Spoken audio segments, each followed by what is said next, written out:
Today we're going to look at promotional concepts and what our strategy would be for creating these concepts and what do we want to actually accomplish during this time. So one thing that we do is create awareness through promotions and through marketing. We want to create awareness because customers want to know information about our product or our organization. In order for us to be a part of that evoked set, we need people to recognize our name, connected back to branding. Certainly in terms of the introductory aspect of the product lifecycle, we need to communicate specific information of who we are and what we sell and where you can buy it. During the growth and the maturity stage, we're looking to convince people to purchase. So the more that people know about us and they can recognize our brand, our name, our symbol, certainly we're moving more towards this idea that people feel more comfortable with us, lower search costs. People purchase from organizations they know and they're familiar with. In the promotional mix elements, in our marketing mix elements, we look at these different ideas of ingredients that we can use in a recipe or different tools that we can create for these promotional mix elements. We're looking to use advertising. Advertising is a form of one-way mass communication. It is paid. It's from our organization to the potential consumers. I'm paying for the message and I'm paying the media to deliver it to you. Personal selling is an interactive form of communication designed to build customer relationships and produce sales. A sales promotion is a short-term incentive.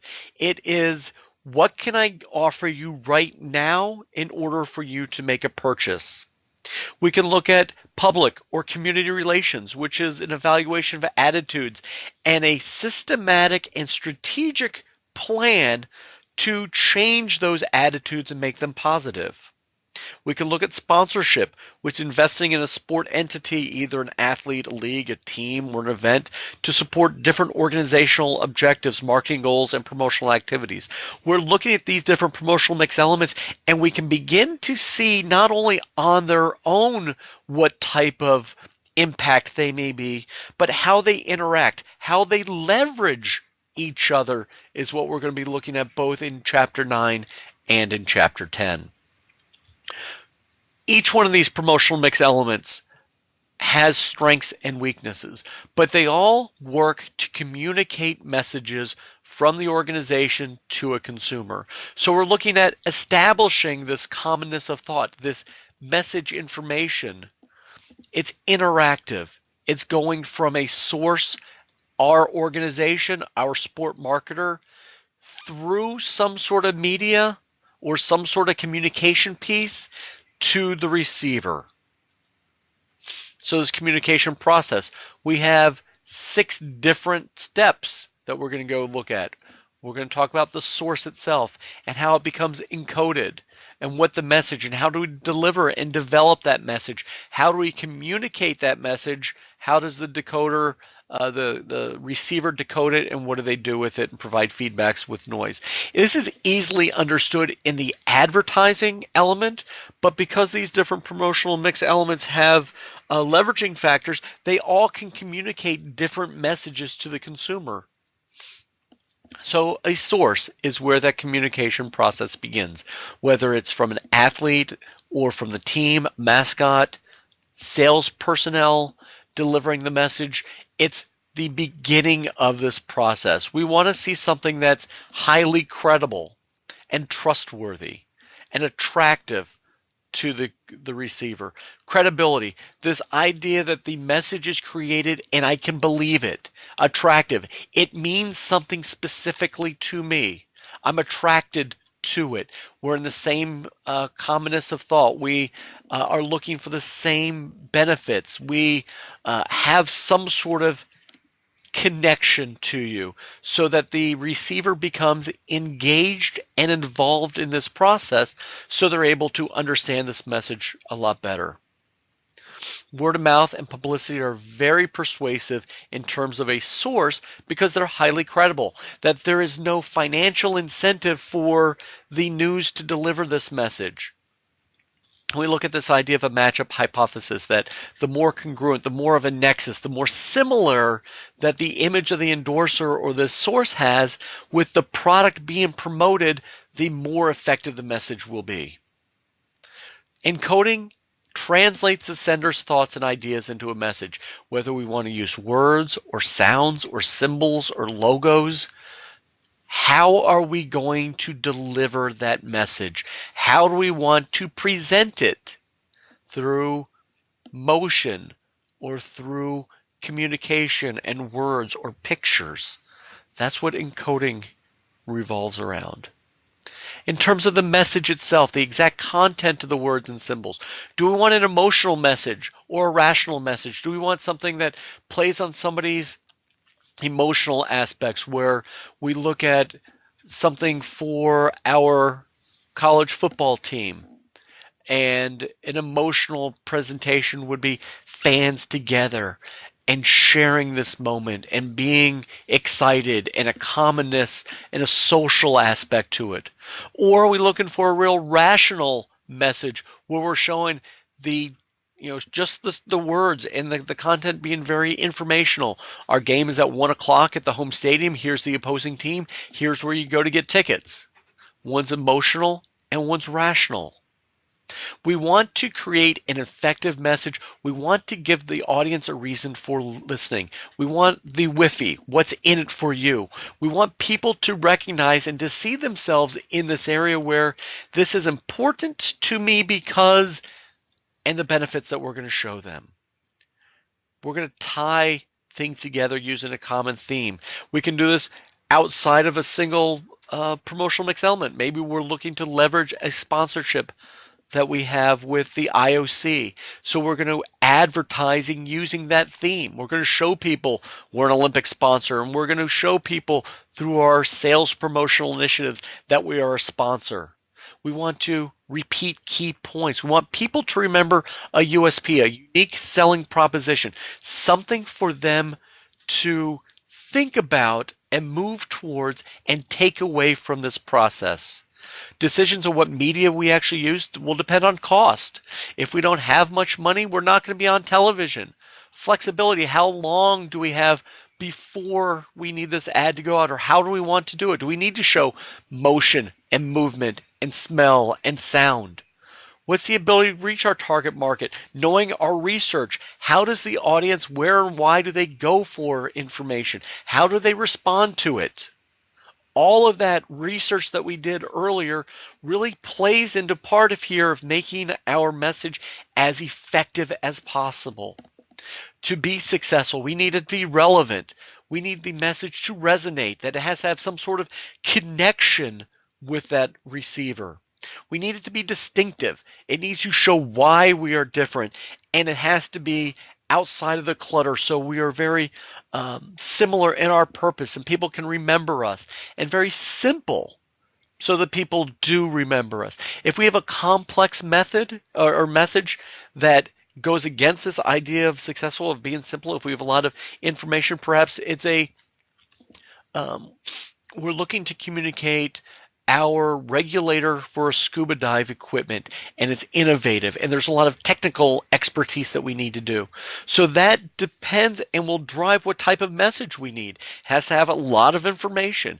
It also has to be in a place where people are receptive to spending a lot of time reading and understanding this. So maybe television isn't the right place to deliver that type of real complex message, but we have to go to a website or a magazine that's specifically designed for scuba diving fans, so they're able to spend 5 minutes or 10 minutes reading this information.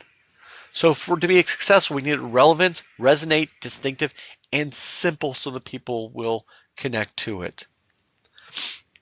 We will look at what type of media then that we choose as we go through. How do we pick this out, and what that message we want to say. So we look at the elements of decoding performed by the receiver. How do they interpret it? Through the first couple, and we'll go back through these aspects. We encode it. We pick our source. We design our message. What does that content be? What vehicle do we want to deliver? All those are controlled by us as a marketer. The decoding, how they interpret that message, the receiver, we have no control over. We have no control over who is actually doing it. Now, our research hopefully presents us in the best case scenario, but we don't know the specific mood of the receiver. Hopefully they're in a good mood. We don't know the psychographic profile, the geographic.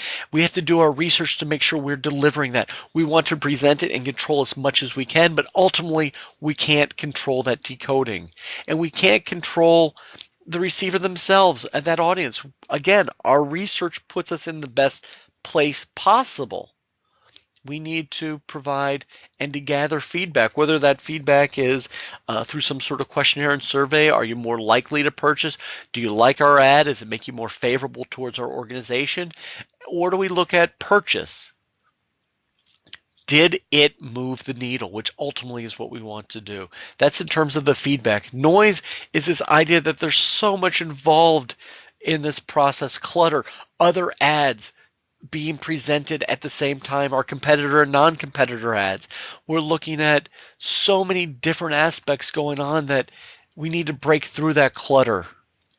Ambush marketing, other companies are trying to pass off or confuse our consumer that they are one thing and not a part of it. So when we look at this idea of promotions and strategically looking at how do we present messages, we really need to think through this process completely. We need to look at the target market. We need to look at a push strategy, which is the idea that we are getting the information through the channel. We're pushing our product through a B2B incentive. So if we're looking at a push strategy for our product, maybe it's running shoes, and we're looking to get the shoes through the channel of distribution, we're looking to advertise, we're looking to sales promote, we're looking to communicate through that channel. Maybe we have special things for our salespeople to do. Maybe we have special sales incentives for our distributors. We look at a pull strategy, and we're most familiar with pull strategies because that involves communication to the end consumer, and we're pulling them into the process. Since sport marketing uses both, you should use both, and think about how you use both.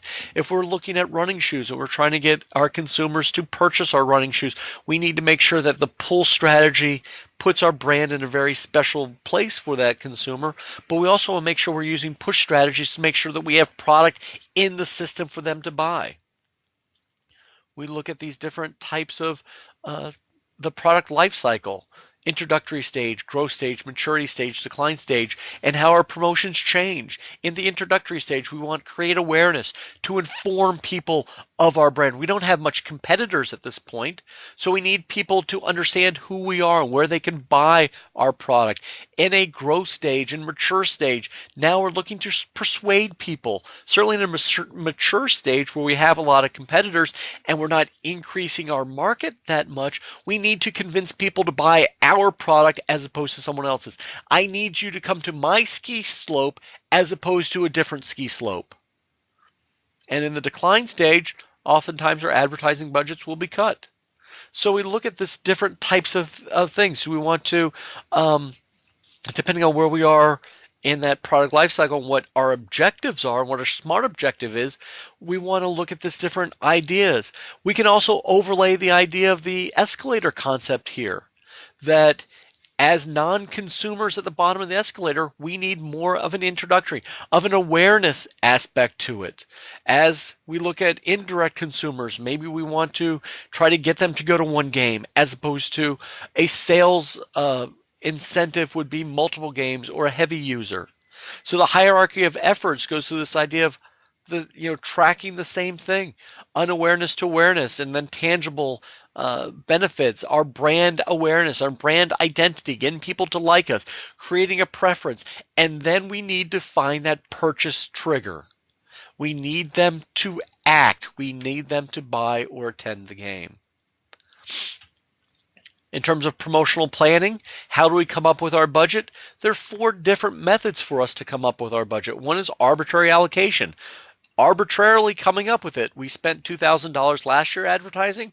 We're going to spend $2,000 this year for no reason. We just had done it this way before. Maybe it's what we could afford. We're really arbitrarily deciding what it is. A competitive parity. We look at what our competition spends. If we're a major soft drink beverage seller, like Coke, we want to find out what Pepsi's spending and then match theirs. Or Avis and Hertz. Or we're looking at what our competition spends and we say that if they're spending $10 million, we need to spend $10 million. A percentage of sales, becoming a little bit more scientific now. Maybe we look at sales from each year and we say 3% of our yearly sales is going to go for advertising and promotional planning next year. So the more we sell, the more our budget is.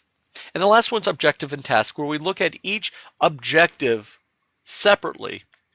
And then we evaluate how we're going to do it, the task, the promotional plan, and then we see the outcomes of that, the SMART objectives.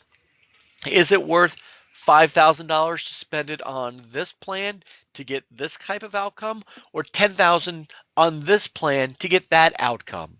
So we're looking at it very much as an individual sales idea to develop that budget. So first thing that we want to do is look at this promotional mix, and we'll look at the mix elements in chapter 10, but we want to look at the idea that we're integrating them, an integrated marketing communication, a consistent message to the target, that all of these different elements that we'll look at in chapter 10, advertising, promotional selling, personal selling, promotion, sales promotions, public relations, that they leverage each other, that they interact with each other. Developing an integrated marketing communication piece. How do we present this to a target, a consistent message?